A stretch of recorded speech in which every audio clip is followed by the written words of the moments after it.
Hello, welcome to Made to Heal with Angela Brown. Who wants to be great and what does it take to become great? I will get into that here in a sec. But before that, I invite you to go to the link in the comments below for my book, You Are Made to Heal Spiritually, Emotionally, Mentally, and Physically. I talk about my journey of being just in anger, victim mode, for 30 plus years, dealt with depression, suicidal thoughts, and I was not in a good spot. And I wasn't willing to take accountability for my emotions and a lot of times my actions. And so when I hit rock bottom in the fall of 2015, I feel like I truly have, and I turned and surrendered to God in Christ. I just said, I don't know how to do this. You're going to have to show me what happiness looks like. You're going to have to show me how to break these chains. And I just didn't have the tools. And I really feel like God had led me to tools in handling depression, the suicidal thoughts, the anger, and getting over hurdles. And I've been on a beautiful journey, and I share the things that really have helped me in my healing journey. Does that mean I'm good to go and I don't have to deal with anything else and I have no more healing to do? Absolutely not. The healing journey is something that takes place constantly. It's just we got to decide to get on that path. If you want to be able to heal yourself, past generations, future generations, uh, you must get on that path. And that is just what I share in my book. My book was written with adults and teens alike in mind because I had suffered with all of this through my childhood, teens, adult years, and I just know there's a better way. And so check that out, share it with other people, and let me know what you think. So, who wants to become great and what does it take? Well, let me tell you. Do you want to become great?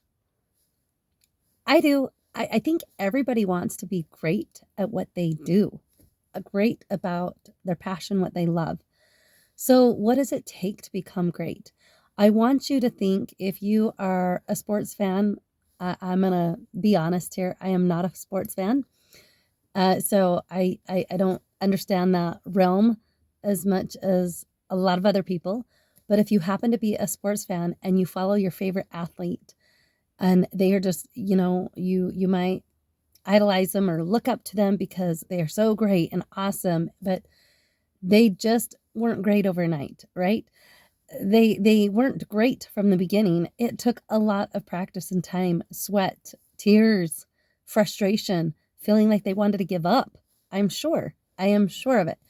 And then you think of maybe you're in the music world and you think of some of the world's greatest pianists or cello players or whatever is out there music wise. Same thing. How did they become great? They just did not become great overnight. It took hours and hours of practice. And the one thing that comes up for me to become great because I want to become great. I want to become great at what I do.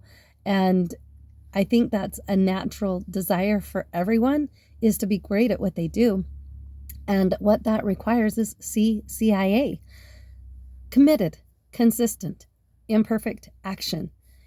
We got to be okay to, you know, we got to be okay to be committed and be consistent with whatever it is we're doing daily. These are things I'm working on all the time.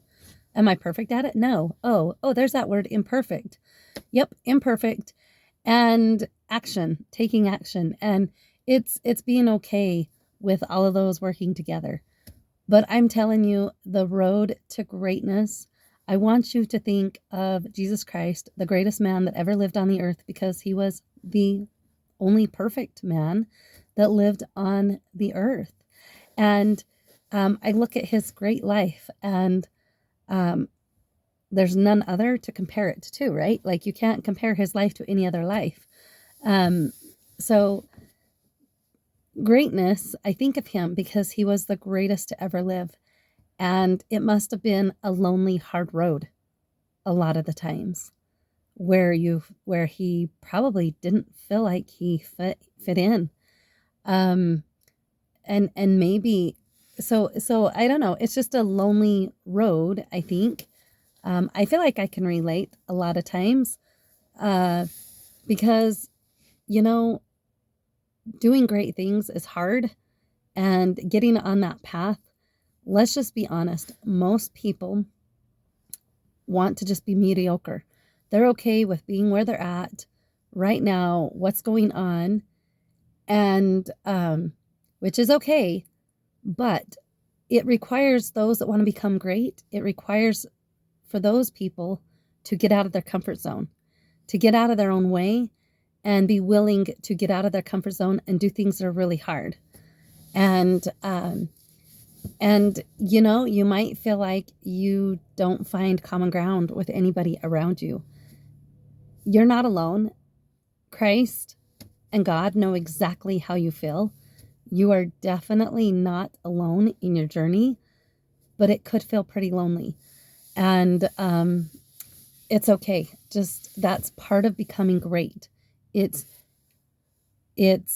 you deciding what it is you want in life and willing to put forward whatever it takes. If it requires you to wake up earlier than the average person to get to your goal, that's okay. If it requires you, your greatness, to change your lifestyle, whether it's physical exercise, your eating patterns and habits and things like that, it requires a lot of self-discipline. And nobody can do the road for you to greatness. No one can do that. That is something that only we can decide if we want for ourselves, and we have to put in the work. It requires a lot of work. And so it will sacrifice, it'll require a lot of sacrifice on our end for putting in the time, and sometimes forego fun things that maybe everybody else around us is doing. But in the process of becoming great, do not lose your connection with people around you, with your family, with your spouse, with your family ties more than anything. And the road to greatness, you will lose some friends. You will lose for some friends, but at the same time, you will gain some friends. So be okay with your circle changing, and improving in that kind of way takes a lot of sacrifices that way, losing stuff. I have always been intrigued. I can't remember who wrote the poem. I know I'm not very literate, but the road less traveled is the one to take. And that is the road to greatness.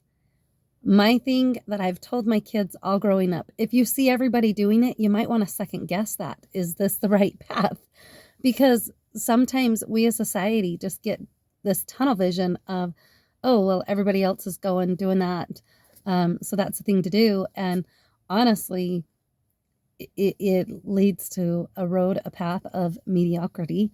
And so it's fun. It's good to realize that the road to greatness requires a separation, requires giving up the things that everybody else is into, because let's be honest, a lot of great people in this world came from humble beginnings. They had to work and fight for where they are right now, and they guarantee you were not idle about life. They didn't, you know, they had a goal. They had something inside them drive them to greatness. They had to have this hope. They had to have this faith in themselves. And I love this so well because it goes with the gospel of Jesus Christ so well. The road to greatness is, it requires hope, a hope to be better, hope to, you know, maybe be more abundant, hope to be more kind, more generous, hope to be more successful and able to touch more lives, hope to be better at what it is you are doing in your field of work, in your line of work. And this hope, right? And hope is so important to have. And with this hope, it gives us, when we have hope, we start setting goals. We start having this focal point. We narrow down our focal point and where we need to be, and we have this target area that we are trying to hit. We're not aimlessly going to hit a target. We are straight. Our target is getting hit. Bullseye, right? We are, looking for the bullseye. And that's what happens when we are focused and have this hope. We have these goals to reach. And then with that hope comes faith, which requires work. It requires action. It requires imperfect actions. It requires just trying. And if it didn't work out, I'm so grateful Thomas Edison didn't give up on the light bulb, because he could have tried 3, 4, 5, 6 dozen times and given up. But it took him over, if I remember right, it took him over 1,000 tries. I want to say it took him over 1,100 tries to get the light bulb to work. And could you imagine where we would be? This is what I truly feel like. If we are not going to step up to the plate to become the great person we were created to be, because everyone is great. Everyone is called to be great. Everyone has their talents, their gifts. But if we don't stand up and fulfill that gift, that talent, then God has to call somebody else to do the task. Somebody else will get called to do the task. So it's important to follow your inner desire of what it is you were sent here to do. And if you don't know what it is, connect with God. Have that connection, and He will guide you and He will lead you to your mission and purpose. But I just know that the road to greatness is for everyone that wants to take hold of it. But it's not an easy road. There's a price to pay to take the road to greatness, because, like I said, the road to greatness is the road less traveled. And you're going to feel alone a lot of the times. You're going to feel like the odd man out, like you stick out like a sore thumb, or you don't feel like you fit in. But that's okay. It doesn't matter what society or others around you think of what you're doing, but all that matters is what God thinks of you. And God loves you. God is, wanting us to find fulfillment, and He wants us to keep trying. He wants us to reach those goals. He wants us to work towards becoming great, because Jesus Christ is the greatest man, and God has asked us to become like Jesus Christ. And so it's in everyone to have this greatness. It is in every person, and we get to decide if we're going to be that. Just know it's going to be a lot of hard work. It's not going to be easy. God said it's not going to be easy, but it'll definitely be worth it. And it's a great path to be on the road to healing. It's exactly when you choose to heal, that is choosing the road to greatness. When you choose to heal spiritually, emotionally, mentally, and physically, your world will change drastically. And maybe it doesn't seem like it will change overnight, or in 2 weeks, or in 2 months' time, or 2 years, but you keep at it and you don't give up. That's the important part, is committed, consistent, imperfect actions, not giving up, being dedicated to the cause of your greatness. And I just know everyone has it in them. And God bless. Please like and subscribe to this channel. And until next time, we'll be talking to you later. Bye.